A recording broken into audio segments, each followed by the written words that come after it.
सिर साहब, आज आपका तज्जिया खासी अहमियत का हामिल तब इसलिए नहीं भी होगा। हाँ ये भी बात मैं ये बात करते करते सोच रही थी कि ये तो मामूल की बात है ना, रोज़ की बात है, what's the difference. But middle east बहुत कम हमारे शो में डिस्कस होता है, इसलिए कि हमारे अपने मसाइल अच्छे खासे हैं।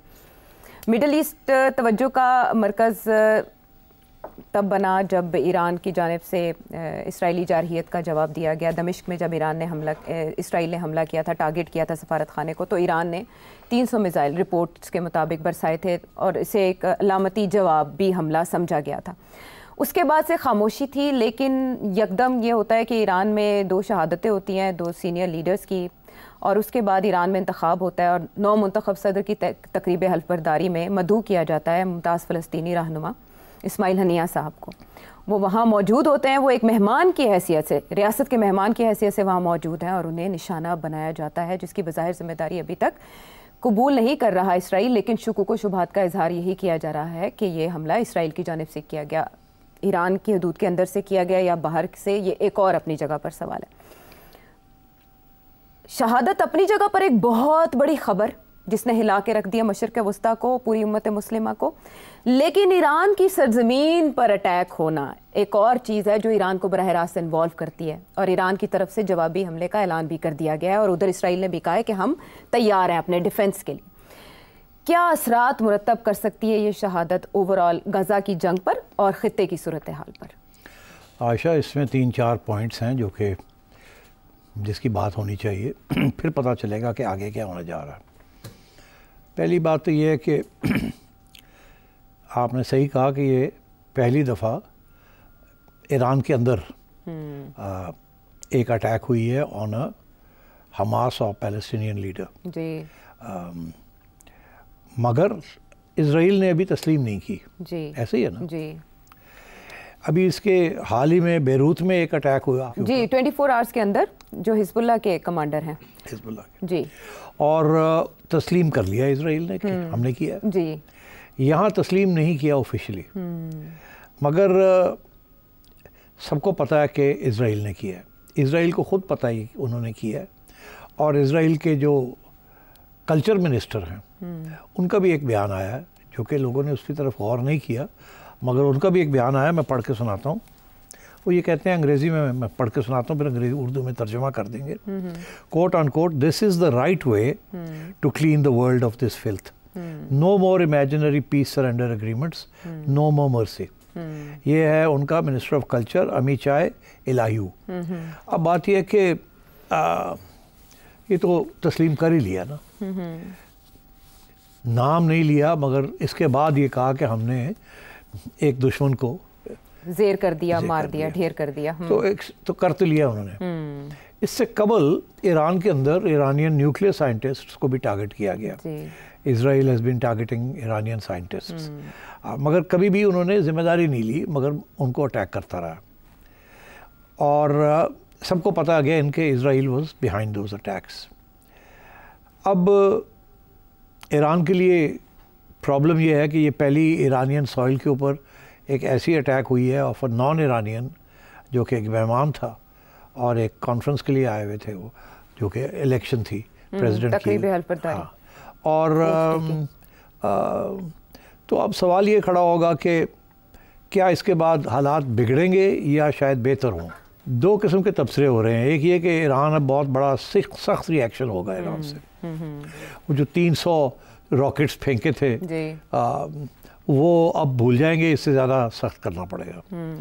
दूसरे कुछ लोग हैं वो ये कह रहे हैं कि इसके बाद इजराइल जो है वो फिर टॉक्स में गाज़ा के ऊपर इन्वॉल्व हो जाएगा, क्योंकि उसने डेमोन्स्ट्रेट कर दिया अपनी कंस्टिट्यूंसी को कि हमने कार्रवाई की है और विक्ट्री हमें मिली है। तो 2 किस्म के तबसरे हैं। एक ये कि जी वी हैव टेकन रिवेंज और अब हम बात कर सकते हैं out of a position of strength. दूसरा ईरान का कि अब हमें पहले से भी ज़्यादा बड़ा हमला करना पड़ेगा अपनी इज़्ज़त बचाने के लिए। तो ये 2 जो सूरत हाल है, मुझे ऐसे लगता है कि ईरान रिटेलिएट करेगा बड़े पैमाने पर या और देखिए अब दो किस्म के रिटेलिएशन हो सकती है। एक तो ये कि किसी तरीके से ईरान भी कोई इसी किस्म की कोई assassination attempt on a major इस इजरायली लीडर करे, अच्छा, या करवाए, या ये कि वो जैसे ही पहले उन्होंने किए हैं इस दफ़ा उसी किस्म की अटैक करें और बड़े पैमाने पे करें। अच्छा, सो ये इस किस्म के इश्यूज अब चल रहे हैं। और जो ख़तरा ये है कि दो बातों का ख़तरा है। एक तो ये कि वो जो कतर के अंदर जो टॉक्स चल रही थी कि गज़ा के ऊपर सीज़ फायर की जो टॉक्स थी, जिसके अंदर हानिया साहब एक बहुत अहम रोल अदा कर रहे थे एज अ पीस मेकर, क्या उन टॉक्स का क्या होगा कि वो डिरेल हो गई हैं अब? क्या इसराइल चाहता ही नहीं है कि ये अमन की बात हो? इसराइल ने खुद ये डिरेल की है उन टॉक्स को, ताकि वो और भी जो वो कार्रवाई उसने जो शुरू की थी कि वेस्ट बैंक को बिल्कुल खाली करना है और गज़ा को खाली करना है और बिल्कुल एनेक्स करना है सारा कुछ। क्या इसराइल एक्सटेंड करना चाहता है अपनी जो फौजी कार्रवाई वो कर रहा है और किसी किस्म की पीस टॉक्स नहीं करना चाहता? या ये कि इसके बाद और भी मुश्किल हो जाएगा क्योंकि ईरान की रिटेलिएशन आएगी, उसके बाद सारी अमन की बात ख़त्म हो जाएगी। तो अब मैं समझता हूँ कि जो वर्ल्ड ओपिनियन यही है कि इसके बाद हालात और बिगड़ेंगे, अच्छा, बेहतर नहीं होंगे, जिसकी वजह से फिर ये तो इसराइल को भी पता था ना इस बात का कि इसके बाद रिटेलिएशन तो आएगी। तो अगर रिटेलिएशन आएगी तो सारी जो अमन की बातें हो रही थी या सीज़ फायर की बातें हो रही थी वो ख़त्म हो जाएगी। तो अगर वो ख़त्म होंगी तो फिर इसराइल जो है और भी ज़्यादा अग्रेसिव एक्शन लेगा, क्योंकि अब ईरान जब करेगा तो फिर उसके बाद इसराइल को भी उससे ज़्यादा बड़ा एक्शन करना पड़ेगा। तो मुझे ऐसे लगता है कि we are headed for a very dangerous conflict in the Middle East. और इंटरेस्टिंग बात सबसे ज़्यादा ये है कि ये इस वक्त हो रहा है जबकि अमेरिकन प्रेसिडेंसी की तब्दीलियों की बात आ रही है। वहाँ एक माहौल नया बन रहा है जिसके अंदर जो बाइडन जो है वो लेम डक हो चुका है ऑलरेडी, और डोनाल्ड ट्रंप अभी आया नहीं है। और जब वो आएगा तो फिर क्या पॉलिसी होगी क्या नहीं होगी, क्योंकि Donald Trump is against Wars. तो मतलब है कि मेरा ख्याल है इसराइल ने ये सोचा, नेतान्याहू ने ये सोचा है कि ये अच्छा वक्त है कि और प्रेस किया जाए और जितनी भी हमने अपने ऑब्जेक्टिव्स हैं जो अचीव करने हैं वो वॉर के ज़रिए अचीव कर लिए जाएं। और अगर ईरान कोई ज़्यादा बहुत बड़ी कोई काउंटर अटैक करता है जिससे और सिविलियंस मारे जाते हैं तो फिर इसराइल को एक और प्रीटेक्स्ट मिल जाएगा, एक एक्सक्यूज़ मिल जाएगा कि उससे भी ज़्यादा बड़ा हमला वो करे। क्या वो ये चाहता है कि ईरान के ऊपर हमला करे वो, और फिर जब वो हमला करेगा तो फिर अमेरिका को भी इन्वॉल्व होना पड़ेगा? क्या वो ये सोच रहा है कि ये अच्छा वक्त है? ईरान के अंदर लीडरशिप क्राइसिस में अभी तब्दीली आई है, अभी कंप्लीट कंट्रोल नहीं है नए प्रेसिडेंट का, और क्या इसी वक्त सारा कुछ करना है ताकि ये कंसोलिडेट ना कर सके नया प्रेसिडेंट वहाँ? और शायद उनका ये प्लान हो कि ईरान के साथ करके और कोई एक्सक्यूज़ और मिले और उसकी न्यूक्लियर इंस्टॉलेशंस को बम किया जाए। तो ये इस किस्म के अब सवाल खड़े होने शुरू हो गए हैं। सो आई थिंक कि कुछ ना कुछ तो होगा which will create escalate this thing. हाँ, लेकिन शायद इसराइल ने अभी तक जिम्मेदारी कबूल ना करके एक विंडो ओपन रखी है, गुंजाइश रखी है कि अगर कहीं मुज़ाकरात होते हैं या कोई बात की जाती है जंगबंदी की तो उसमें आगे बढ़ा जा सके। आप समझते हैं कि जिम्मेदारी कबूल ना करना एक नहीं? देखिए, इसराइल ने क्या जिम्मेदारी आज तक नहीं की थी ना। जो ईरान के अंदर जो कुछ उन्होंने किया है या ईरानियन जो मारे हैं वो भी नहीं कभी इन्होंने कबूल किए। तो अब बात ये आयशा कि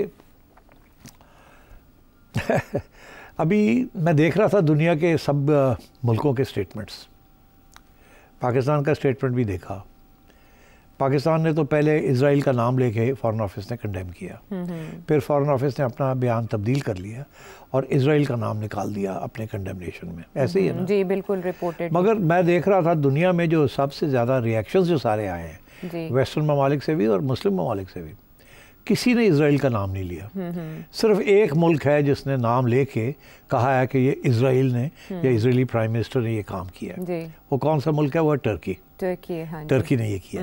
और मलेशिया ने, कतर ने, किसी ने ये नहीं कहा कि इजराइल ने ये किया। सब ने कंडेम किया कि ऐसे नहीं होना चाहिए, पीस टॉक्स डिरेल हो गई हैं, this is a indication of war coming on the horizon and so on. मगर सवाए टर्की के जिसने नाम लिया कि ये इन्होंने किया, हमने नाम लिया था, फिर हम सॉरी करके हमने भी इसकी क्या वजह हो सकती है? हमारे तो उनके साथ ताल्लुकात, सफारती ताल्लुकात भी नहीं। अभी हाल ही में एक Israeli senior Israeli government official की से बात हो रही थी मीडिया के ऊपर, और उन्होंने दो नाम लिए जिन्होंने कहा कि हम इनके दुश्मन हैं, पाकिस्तान का और ईरान, उनके 2 नाम लिए। उन्होंने कहा ये 2 मुल्क हैं जिसको हम किसी सूरत में भी टॉलरेट नहीं कर सकते।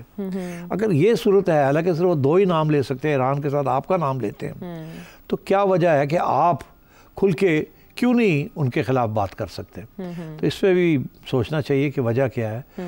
वजह शायद यही है कि इस वक्त जो आपके मेजर एड डोनर्स हैं, whether it is United states, Saudi Arabia, UAE, Qatar, जो भी आपको सपोर्ट कर रहे हैं, वो एक्चुअली इस वक्त वो वेस्टर्न कैंप में है। वो और वेस्टर्न कैंप जो है वो प्रो इजराइली है। तो आप अभी कोई रिस्क नहीं ले रहे कि आप कोई ऐसी बात कर दें जो वेस्टर्न कैंप है, जिसके ऊपर आप डिपेंडेंट हैं, जिसमें ये सब लोग वेस्टर्न कैंप के लोग हैं। तो आप इसीलिए शायद पीछे हट गए कि हमें नाम नहीं लेना चाहिए। अच्छा। कल को अमेरिका कहेगा क्यों नाम लिया, कल को सऊदी अरेबिया नाराज़ हो जाएगा, and so on and so fourth. तो ये इस किस्म की सिचुएशन है। हमारी बड़ी बदकिस्मती है कि हमारे यहाँ कोई ऐसा लीडर नहीं है जो कि खड़ा होकर जो बात है वो कह सके। अच्छा, और बाय द वे ये this is something that Imran Khan के हक़ में ये बात जाती है कि जब उन्हें मौका मिलता था तो वो नरेंद्र मोदी के ख़िलाफ़ भी बात करते थे और इजराइल के ख़िलाफ़ भी बात करते थे। जिस तरीके से वो बात करते थे, कोई भी पाकिस्तानी लीडर उस तरीके से बात नहीं करता, क्योंकि वो खौफज़दा है कि अमेरिका क्या सोचेगा, या बरतानिया क्या सोचेगा, या फ्रांस क्या सोचेगा, या यूएई क्या सोचेगा, या सऊदी अरेबिया क्या सोचेगा। And this is one of the reasons why Imran is popular in the public imagination, because he stands up as a nationalist और भुट्टो साहब की तरह ललकार देते हैं ज़रा इन ममालिक को। अच्छा, एक कॉन्स्पिरेसी का तो आपने जवाब दे दिया जो गर्दिश कर रही है कि इस्माइल हनिया साहब को ईरान की सॉइल पे, सरजमीन पे निशाना क्यों बनाया गया, हालांकि वो रहते थे ज़्यादातर कतर या तुर्की है, सिक्योरिटी खदशात की वजह से वो इन 2 ममालिक में रहते थे, लेकिन उन्हें तब निशाना बनाया गया जब वो तेहरान की सरजमीन पे थे। एक और जो तेरी गर्दिश करी है वो ये कि हमारे वज़ीर आज़म ने भी शिरकत के लिए जाना था, क्योंकि 70 ममालिक के नुमाइंदे वहाँ मदऊ किए गए थे, लेकिन एंड टाइम पे तबीयत नासाज हो गई। इसमें कोई कॉन्स्पिरेसी थ्योरी ढूंढनी चाहिए या ये? अगर इसमें आप कंस्पिरेसी थ्योरी ढूंढते हैं तो यही ढूंढेंगे ना कि शायद कुछ पता चल गया था गड़बड़ होने, कोई इंटेलिजेंस इत्तलात। तो अगर इनको पता चल सकता था हज़ारों मील दूर बैठ के, हाँ। तो आपका ख्याल है कि ईरानियन इंटेलिजेंस, सऊदी इंटेलिजेंस और लोगों की जो इंटेलिजेंस है इन दोज एरियाज, उनको नहीं पता था कि हो सकता है एक बंदा है, उसको नहीं पता था कि मुझे टारगेट बनाया जा रहा है, और पाकिस्तानियों को पता चल गया, और पाकिस्तानियों को पता चला, इन्होंने नहीं आगे वो बताया। नहीं, ऐसी बात नहीं है। अच्छा। उससे पता है कि एक दो वहाँ तो डार साहब तो गए थे ना। जी डार साहब गए थे, उनकी मुलाकात भी हुई। तो अगर डार साहब गए थे और तस्वीर भी खिंचाई उन्होंने एक दिन पहले से, तो इसका ये मतलब है कोई ऐसी इशू नहीं है। ठीक है। और इसमें अमेरिका की जानिब से अभी तक गैर जानिबदारी क्या शो करती है? अमेरिका गैर जानिबदारी क्या जी, मतलब? वो उनके पास इस तरह की कोई पहले इत्तलात नहीं थी और अब वो नपा-तुला रद्द अमल दे रहे हैं। देखिए, ये हो नहीं सकता कि अमेरिका को नहीं पता था कि ये होने जा रहा है। अच्छा, ये हो नहीं सकता। American intelligence and Israeli intelligence बहुत करीबी तल्लुकात हैं और इकट्ठे काम करते हैं। अच्छा। इस किस्म के मामलात हैं, और दोनों का रवैया और एटीट्यूड और अप्रोच एक ही है कि इस किस्म के टेररिस्ट जहाँ भी हों उन्हें एलिमिनेट किया जाए। उन्होंने उसामा बिन लादेन को इसी तरीके से एलिमिनेट किया ना, और भी बड़े लोग ऐसे एलिमिनेट किए। तो मेरा ख्याल है अमेरिका को तो पता था, जाहिर है उन्होंने सपोर्ट की होगी कि हाँ if you can take him out, take him out. तो मैं ये समझता हूँ कि ये मैं नहीं कहूँगा कि जॉइंट ऑपरेशन था, मगर ज़रूर ये अमेरिका को पता था। शायद इसराइल ने हिंट भी मार दी हो कि हम कुछ करने जा रहे हैं, तो इसी तरह गड़बड़ ना करना हमें। और दूसरी बात ये है कि ये ड्रोन के ज़रिए तो नहीं किया गया ना, ये तो मेरा ख्याल है कोई और तरीके से। अभी इत्तलात कुछ आ रही हैं कि बॉम्ब नस्ब था, और कुछ लोग कह रहे हैं कि इंटरसेप्ट किया गया, एक मिसाइल के ज़रिए टारगेट किया गया, मल्टीपल। मेरा नहीं ख्याल कोई ये मिसाइल वाली बात निकलेगी। मेरा ख्याल है ये बॉम्ब ही निकलेगा। देखिए, कुछ अरसे से रिपोर्ट्स आ रही थी आयशा कि ईरान के अंदर सबसे ज़्यादा इजरायली एजेंट्स पेनिट्रेशन है ईरान की। अच्छा, अब आपको याद होगा कि इससे कबल सबसे पहले ऐसी रिपोर्ट कि किसी मुल्क के अंदर इतने ज़्यादा CIA के एजेंट्स कहीं किसी मुल्क में थे या नहीं थे। और आपको याद होगा जब अमेरिका ओसामा बिन लादेन को ढूंढ रहा था, तो ब्लैक वाटर रेमंड क्या नाम था उसका, डेविस का जब केस हुआ, उस वक्त क्या इल्ज़ाम था उस वक्त के पाकिस्तानी हाई एम्बेसडर के ऊपर जो हुसैन हक्कानी साहब थे अमेरिका में, फ़ौज की तरफ से ये इल्ज़ाम था ना कि आप इतने वीज़े क्यों दे रहे हैं, हर किस्म के यहाँ स्पाइज और जासूस आ रहे हैं, और डेविस भी एक था, और उसके ऊपर काफ़ी बड़ा इशू बना था। और कहते थे कि यहाँ बहुत ज़्यादा CIA और इंटेलिजेंस एजेंसीज दुनिया की उनके लोग फिर रहे हैं, उसामा बिन लादेन को ढूंढ रहे हैं। तो मैं ईरान के अंदर भी बहुत से लोग ऐसे ईरानियंस और others from the Muslim world probably, because गोरों को, अंग्रेज़ों को तो शायद या अमेरिकनों को तो वीज़ा नहीं मिलते होंगे, मगर यहाँ के लोकल लोगों को रिक्रूट किया जाता है। डोंट फॉरगेट कि वहाँ भी बॉर्डर एरियाज़ के अंदर कुर्दों के साथ लड़ाई झगड़े हैं, और भी कम्युनिस्ट मूवमेंट के इश्यूज़ हैं, बलोच इंसर्जेंट्स के इश्यूज़ हैं। तो वहाँ से बहुत से लोग रिक्रूट किए जा सकते हैं जो टेक्निकली ईरानियंस हैं, और उनको भी इस्तेमाल किया जा सकता है। और CIA और मोसाद जो है, पैसे की कोई कमी नहीं है, they always be known to by agents.